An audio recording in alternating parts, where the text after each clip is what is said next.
Have you ever seen a moment when silence breaks louder than thunder? A moment when someone's heart carries so much pain that the air around them trembles? This story is one of those moments, and I promise you, if you stay with me until the end, your heart will not leave this tale the same. But before we dive deep into the lives of a broken girl and a giant Apache warrior whose soul carried storms, I invite you to show your love by liking this video and subscribing to our channel. The Wild West Hearts, because stories like this are made to remind us of strength, love, and redemption, and I don't want you to miss a single one. The town of Santa Rosa was small, dusty, and filled with whispers, the kind of whispers that had weight, whispers that carried judgment. Inside a dimly lit cabin on the outskirts, a girl named Clara sat, her trembling fingers clutching a piece of cloth that covered her shoulders. Her dress was torn from years of use, and her eyes were haunted by memories she never wished to remember. She whispered, almost breathlessly, "Please, don't take the cloth off." But her plea wasn't to a stranger with cruel intentions. No, it was to a towering man who stood before her, a warrior from the Apache tribe, known among settlers as Tahoma the Thunder Who Walks. It saved her from a violent encounter. Only hours before, dragging her away from a group of drunken men who had cornered her near the stables. Clara had been hurt, bruised, but more than anything, ashamed of the scars that life had carved into her body. And now, as the storm outside rumbled, Tahoma gently reached toward the cloth that shielded her shoulders. His massive hands, scarred by battle and years under the desert sun, trembled as he touched the edge of the fabric. Clara cried out, "Please, don't take it off." Her words echoed, not out of fear of him, but out of fear of herself. Fear of what he might see, for under that cloth, Clara hid a burned scar that spread from her shoulder down across her back. A scar that she believed made her unworthy of love, unworthy of tenderness, unworthy even of a man's gaze. She had been carrying that shame since she was a child, since the fire in her family's cabin had taken her parents away and left her body marked forever. Tahoma's hand shook, and for the first time the giant Apache feared, respected, whispered about, seemed smaller, human, vulnerable. His voice was deep, yet fragile, as he whispered back, "Clara, I know what pain looks like. Don't hide it from me. Don't hide yourself." His hands moved slowly, not with force, but with reverence, as if unwrapping something sacred. When he finally lifted the cloth, Clara's body tensed, and tears streamed down her cheeks. She braced herself for disgust, for pity, for rejection. But what she heard instead was the sound of Tahoma's breath hitching, his strong chest rising, and falling faster, his eyes glistening with tears that seemed foreign to such a warrior. His hands shook harder as he traced the air above her scar without touching it, as if even his touch might dishonor her suffering. And then he started shaking, not from anger, not from fear, but from the weight of his own hidden scars. Tahoma turned away briefly, pressing a hand over his face, his shoulders trembling. He whispered in a voice raw with pain, "You carry fire on your skin, but I carry fire in my soul." Clara stared at him, her fear softening into confusion. Giant Apache knelt down in front of her, lowering himself so that her eyes met his.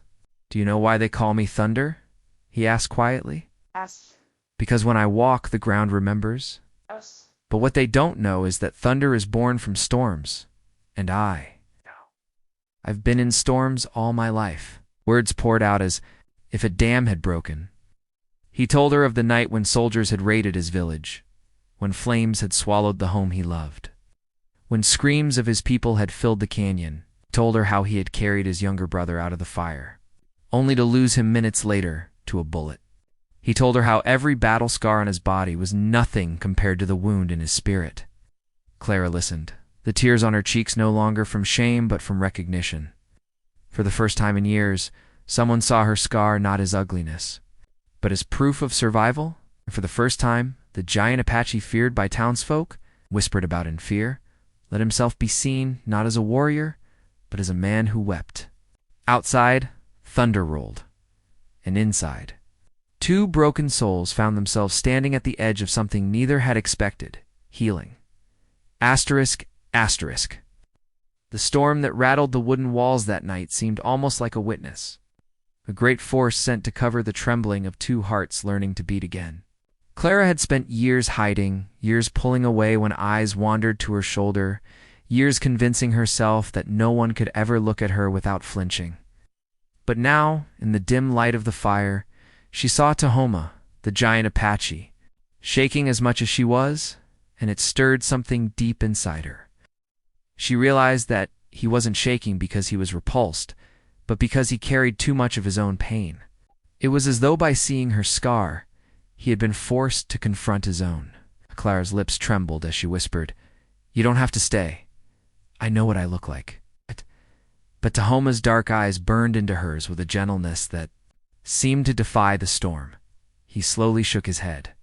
"Clara, scars are not curses. They are stories. They are proof that fire tried to destroy us, but we still breathe. Why would I turn away from the truth of who you are?" His words pierced her heart, unraveling years of self-loathing.